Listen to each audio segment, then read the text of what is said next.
When God begins to elevate you, everything around you starts to shift. Elevation is not just about being lifted higher. It's about being separated. When a plane takes off, not everything that was with it on the ground can go with it into the sky. The air gets thinner, the pressure changes, and only what's designed for that altitude can survive up there. That's exactly how God works in your life. When He begins to raise you up spiritually, mentally, emotionally, financially, He will also begin to reveal who was meant to rise with you and who was only comfortable with you while you were grounded.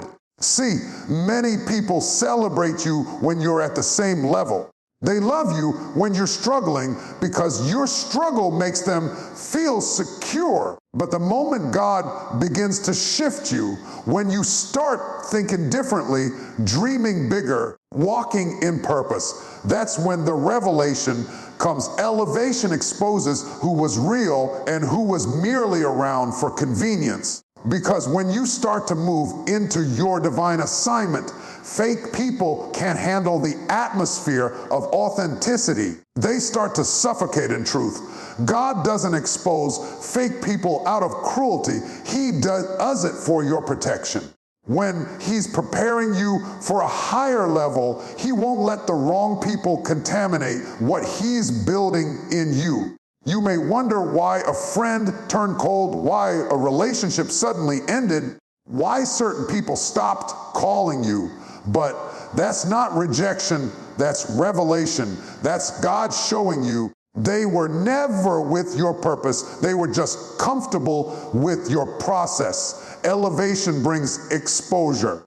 When God promotes you, He doesn't just lift you up, He lifts the veil off of others. He lets you see who was clapping for your growth and who was secretly hoping you'd stay small. Sometimes you have to stop trying to hold on to people God has already exposed. Because if you keep reaching back for what He's already removed, you'll end up pulling dead weight into your destiny. Remember Joseph in the Bible. When God gave him dreams of elevation, his own brothers couldn't handle it. They smiled with him, ate with him, worked beside him, but deep down, jealousy was brewing. His elevation exposed their hearts. God allowed that exposure not to destroy Joseph, but to position him. What looked like betrayal was actually divine relocation. Because sometimes God uses rejection as transportation to your next level. You see, elevation is never comfortable. It shakes up your surroundings, it challenges your relationships, and it often leaves you standing alone. But isolation in the next level is better than inclusion at the wrong level. God would rather have you surrounded by truth at the top than flattered by fakeness at the bottom. That's why some people can't go with you. They don't have the capacity for where you're headed. They were assigned to your past season, not your next one. When God starts revealing fake people in your life, don't fight the process. Don't run back to what He's separating you from. Every exposure is an act of grace. He's saying, I love you too much to let you carry poison into your promise. Elevation doesn't only show you who they are, it shows you who you are becoming. It teaches you to discern character, to value peace over popularity, and to choose destiny over comfort. Sometimes the exposure comes subtly. You'll notice how they change the subject when you talk about your dreams. You'll notice how their encouragement dries up when your breakthrough comes. You'll notice how their laughter turns into silence when God blesses you. That's not coincidence. That's clarity.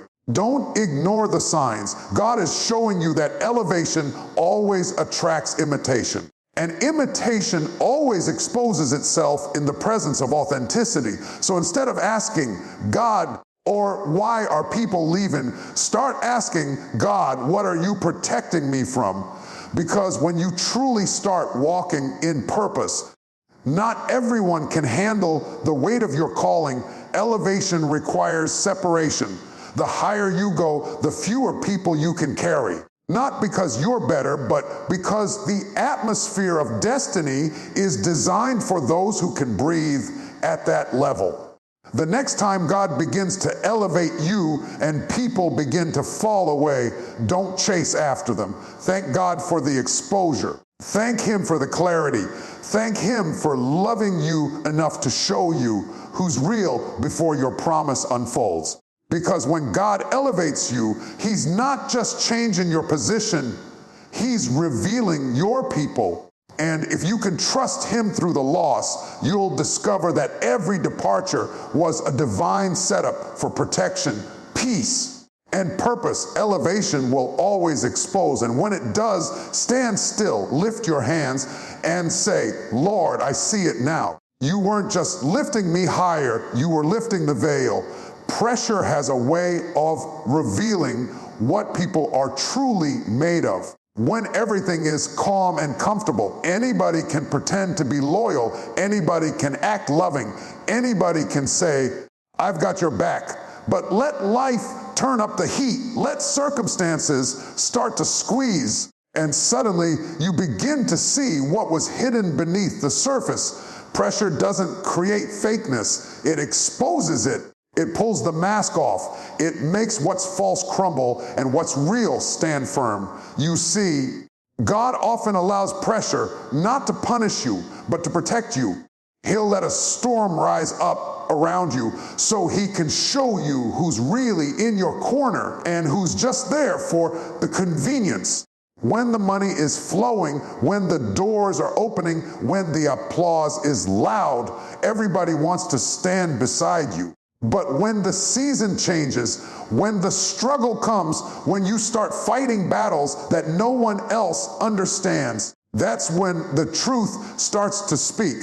Pressure will test relationships, pressure will test commitment, and pressure will separate the genuine from the counterfeit. Think about gold. It's not proven by how it shines. It's proven by how it survives the fire. The heat doesn't destroy real gold, it purifies it. But imitation gold melts in the same fire. That's why God lets pressure come.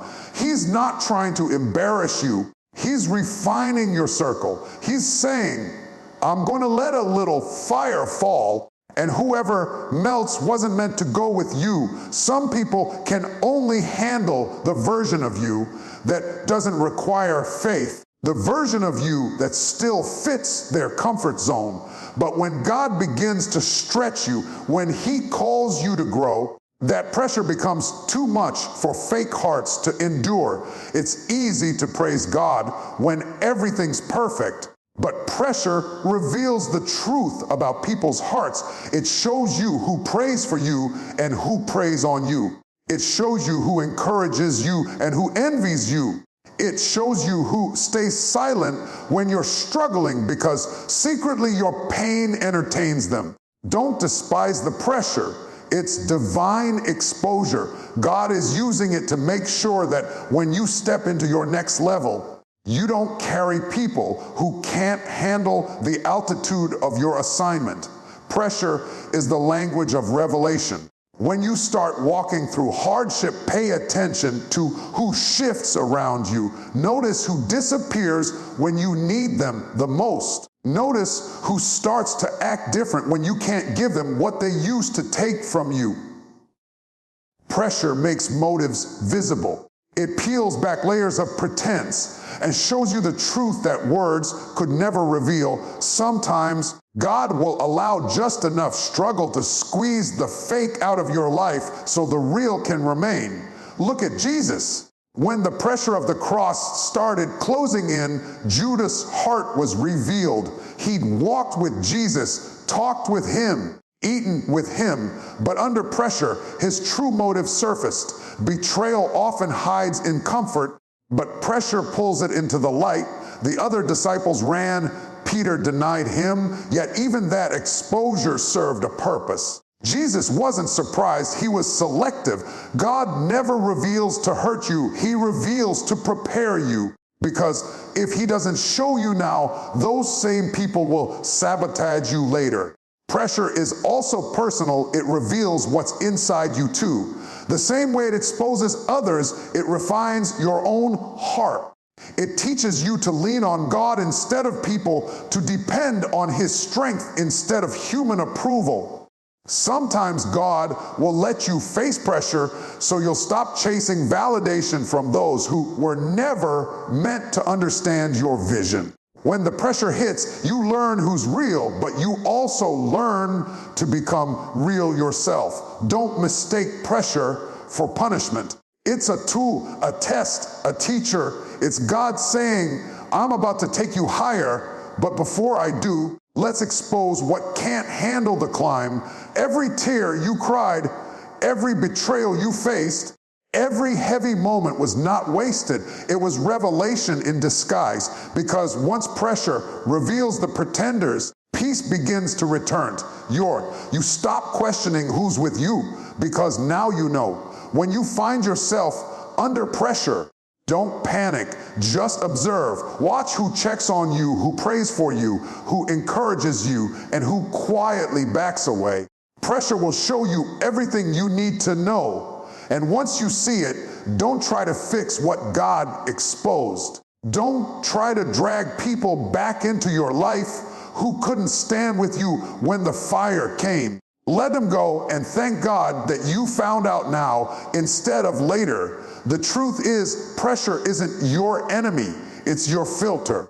It's separating your support from your spectators, your partners from your pretenders, your covenant connections from your casual companions. So the next time the weight feels heavy, lift your hands and say, Lord, thank you for the pressure. Thank you for revealing what I couldn't see. Because once the pressure has done its work, you'll stand surrounded not by those who were pretending to love you, but by those who truly carry the heart of God with you. And that right there is how pressure reveals pretenders. Disloyalty is one of the most painful revelations a person can face, because it rarely announces itself. It disguises itself so well that you often mistake it for love. It speaks in comforting tones. It smiles at you in public. It stands beside you when eyes are watching. But behind closed doors, it starts to shift. Disloyalty never walks in wearing a warning sign. It enters dressed as devotion. It claps for you in the crowd, but secretly hopes you'll stumble when the lights go out. That's why God, in His mercy, will expose it before it destroys you. Some people don't love you. They love what you do for them. They love the access, the benefits, the attention, the validation. As long as you're feeding their ego or supporting their comfort, they appear loyal. But the moment your growth challenges their insecurity, the mask starts to slip. Disloyalty hides in comfort zones. It can't breathe in honesty. When you begin to evolve, when you start making decisions that honor your calling instead of their convenience, the loyalty claim begins to fade. Judas was close enough to kiss Jesus, but still betrayed Him. That's what disloyalty looks like. It gets close. It speaks kindly. It shares bread with you, and yet it plots behind your back. It's the person who says, I've got your back, but secretly holds the knife. And what makes it so painful is not the act itself. It's that you believe their love was real. But even in that heartbreak, God is working. He allows betrayal not to break you, but to bless you. Because sometimes the people who wound you the most are the very ones God uses to push you into purpose. When someone is disloyal, you don't always see it right away.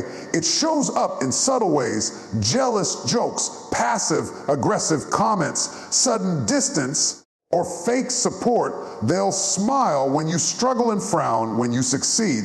Their words say, I'm proud of you, but their tone says, I wish that were me. That contradiction is what God begins to reveal when He's cleaning your circle. He'll open your eyes to see that not everyone clapping for you is celebrating you. Some are calculating your fall. Disloyalty disguises itself as love because it mimics the language of loyalty. It knows how to sound sincere. It knows how to show up when it benefits them. It knows how to use your trust as a weapon.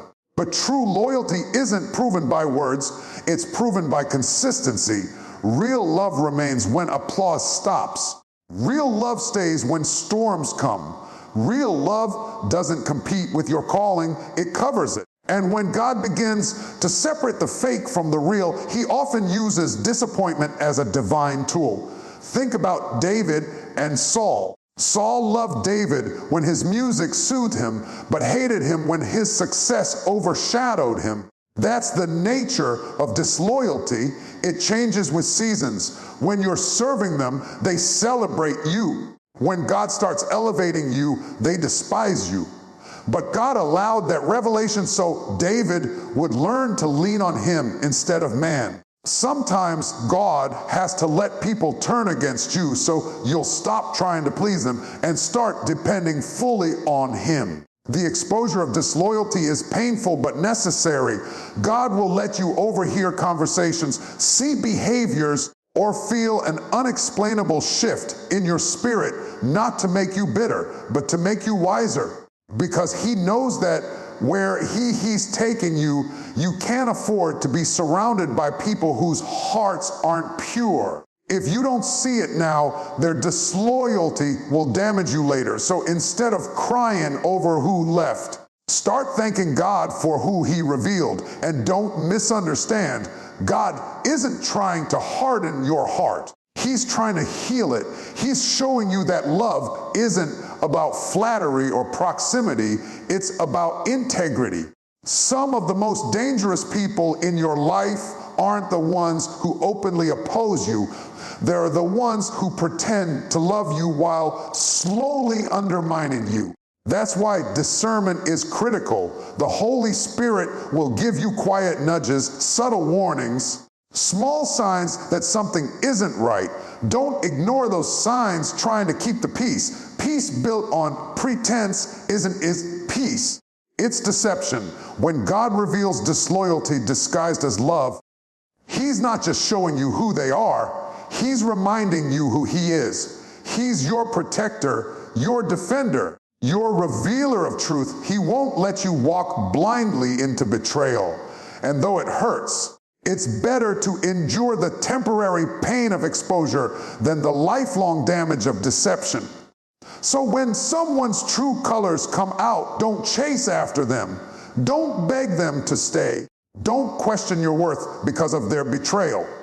Lift your head and say, God, thank you for showing me what I couldn't see.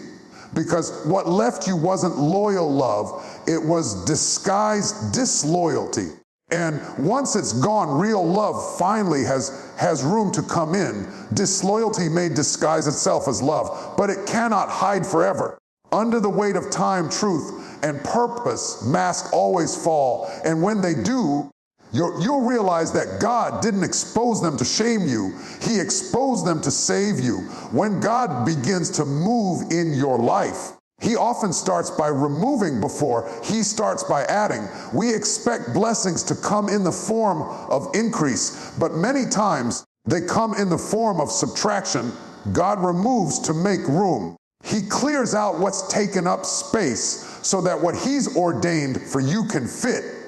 But because we're human, we tend to mourn the loss before we see the purpose. We cry over what walked away, not realizing that sometimes that very thing was blocking the next blessing.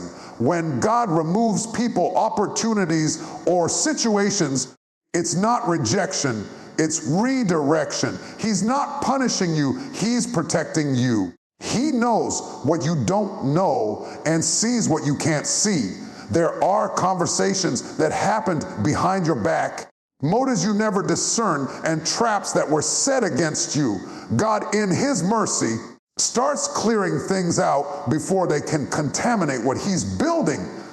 And while you might not understand it in the moment, later you'll look back and realize his removal was his rescue. We often pray, Lord, bless me, expand me, elevate me. But we don't realize that with expansion comes excavation. Before new construction begins, the old foundation must be broken up. Before new wine can be poured, the old wineskin must be thrown out. God cannot pour fresh oil into an old vessel. That's why he removes what no longer aligns with where you're headed. It may look like loss, but it's preparation. Think about Abraham. God told him, leave your country, your people, and your father's household, and go to the land I will show you.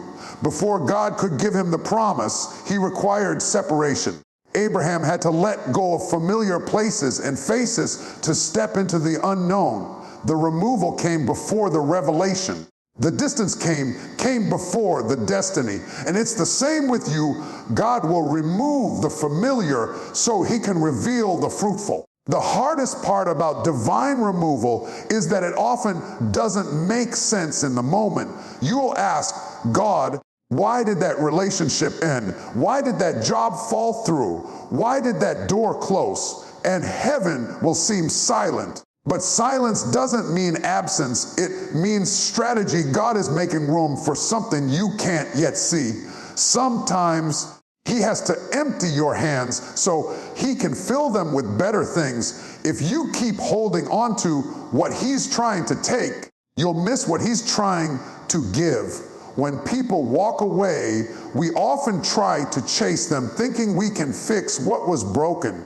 But if God removed them, there's a reason. Maybe their presence would have polluted your peace. Maybe their influence would have weakened your faith. Maybe their intentions were never pure. You can't carry everyone into your next level because everyone isn't built for where you're going. Some people are seasonal, not permanent. They came to teach you a lesson, not to take a lifetime seat in your story. When God removes to make room, he's teaching you to trust his pruning process. Just like a gardener cuts branches not to destroy the plant, but to help it bear more fruit, God cuts away what hinders growth. The removal hurts because it's personal, but it's purposeful. He's saying, you can't grow like this anymore. I've got to trim what's dead so what's alive can thrive. The very things you thought you needed were weighing you down. The people you thought would support you were actually slowing you. So God steps in with divine scissors and begins to cut, not to harm, but to heal. We love the idea of destiny, but destiny requires discipline, and discipline sometimes means disconnection. You can't reach new dimensions while dragging old attachments. Every time God promotes you, he purifies your surroundings.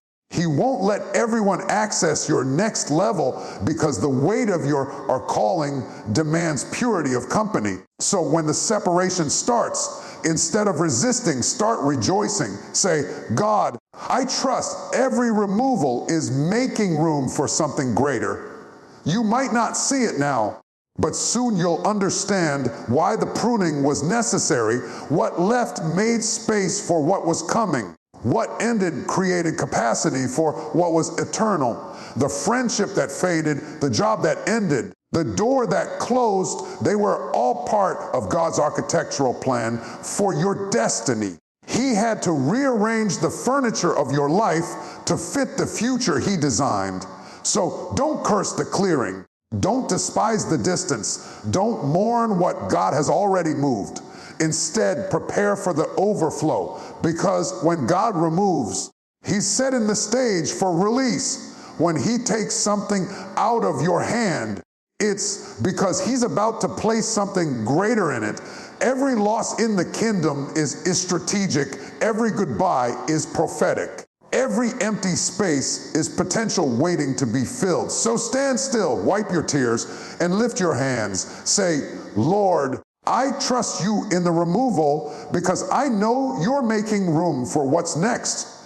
And when the new comes, you'll realize you never really lost. You simply made room for the promise. Before God restores anything in your life, he always brings revelation first. You cannot be healed from what you refuse to see. You cannot be restored from what you still justify. God reveals before he restores, because revelation opens your eyes to what was hidden, to what's been hurting you, and to what's been holding you back. You can't step into a new season still blind to the lessons of the last one. So before he blesses you, before he rebuilds you, he lets the light in. Revelation is not always comfortable. Sometimes it feels like your world is falling apart. You start seeing people differently, understanding situations differently, realizing truths you wish you hadn't ignored. But that's not destruction, it's deliverance. When God starts revealing things, he's not trying to shame you, he's trying to shape you. He's saying, I need you to see this clearly so you won't repeat it again. Revelation is heaven's way of protecting you from cycles. When God reveals fake people, toxic attachments, or hidden motives, he's preparing the soil for restoration. Because real restoration isn't about replacing what you lost, it's about renewing who you are. If he restored you without revelation, you go right back to the same broken patterns, the same false friendships, the same painful relationships. So before he gives you back what the enemy stole, he opens your eyes so you can recognize the difference between what's holy and what's harmful. Look at Job. Before God restored double to him, he revealed truth. Job had to see that even his closest friends didn't understand his struggle. He had to encounter God for himself. The revelation shifted his perspective. Once his understanding changed, his restoration followed. That's how God works. He transforms your vision before he transforms your situation. He doesn't just want to give you back things. He wants to give you back clarity. Because when your eyes are open, you stop chasing what looks good and start valuing what is good. Revelation precedes restoration because God deals with roots before he blesses fruits. He'll go to the hidden places of your heart, the bitterness, the fear, the disappointment, the unforgiveness, and he'll shine his light there. He'll expose what's been buried so healing can begin. Some of the pain you've been carrying wasn't caused by what others did. It was caused by what you refused to release. And God, in his love, reveals that truth not to condemn you, but to cleanse you. Restoration can't come to a heart that's still clogged with resentment. So he reveals to release. Sometimes revelation comes through disappointment. Sometimes it comes through silence. Sometimes it comes through loss. But every revelation is a divine invitation to grow. When you start to see clearly, you begin to choose wisely. You stop begging people to stay who were never meant to go. You stop trying to fix what God already freed you from. Revelation teaches you that peace is more valuable than company and purpose is more important than popularity. You might not understand why God lets certain things happen, but every revelation brings you one step closer to restoration. The enemy wants to keep you blind so you'll keep repeating broken cycles, but the moment your eyes open, his control breaks. You begin to walk in freedom, not confusion. You start recognizing when something isn't right, and instead of ignoring it, you address it. Revelation strengthens discernment, and discernment guards destiny. When God reveals, pay attention. Don't argue with what he shows you. Don't try to justify people he's exposing. Don't cling to situations he's uncovering. Because if you ignore revelation, you delay restoration. God's trying to rebuild your life on truth, not illusion. And truth, no matter how painful, is always the doorway to freedom. Jesus said, you shall know the truth, and the truth shall make you free. That freedom is the foundation of restoration. After the revelation, the rebuilding begins. You start seeing yourself differently. You realize you're stronger than you thought, wiser than you knew, and more loved than you imagined. You start walking lighter because the blindfold of deception has been lifted. And when God begins to restore, it's never what you had before. It's always better because now you're equipped. Now you're aware. Now you know how to guard your peace and protect your purpose. Revelation is God's light breaking through your darkness. It's Him saying, I won't let you keep walking blind. So when He starts revealing, don't resist it. Receive it. Cry if you need to, but keep your eyes open, because once the truth settles, healing follows. And once healing takes root, restoration flows like a river. God never wastes a revelation. Every truth He shows you becomes a tool for your transformation.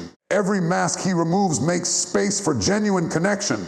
Every lie He exposes clears the path for authentic blessing. So when you start to see clearly, lift your hands and thank Him, not just for what He's restoring, but for what He revealed. Because revelation isn't the end of the story, it's the beginning of redemption. And once you've seen the truth, you'll never settle for less again. You said, when it's all said and done, family, the greatest gift God can give you in this season is clarity. Clarity about who's really for you, who's just around you, and who's been sent to drain you. Because when you finally see clearly, you stop fighting the wrong battles. You stop begging the wrong people. You stop chasing what was never assigned to your destiny. All throughout your life, God has been quietly working behind the scenes, removing, revealing, and refining. Every heartbreak, every betrayal, every door that closed wasn't random. It was revelation with purpose. God was showing you that not everyone in your circle deserves access to your calling. He was teaching you to depend on His voice, not their validation. He was pruning your connections so your roots could grow deep. And maybe you've been asking, oh Lord, why does it hurt so much to lose people I loved? It's because your heart is loyal, even when others aren't. But hear me, you are not losing, you are learning, you are not breaking down, you are breaking free.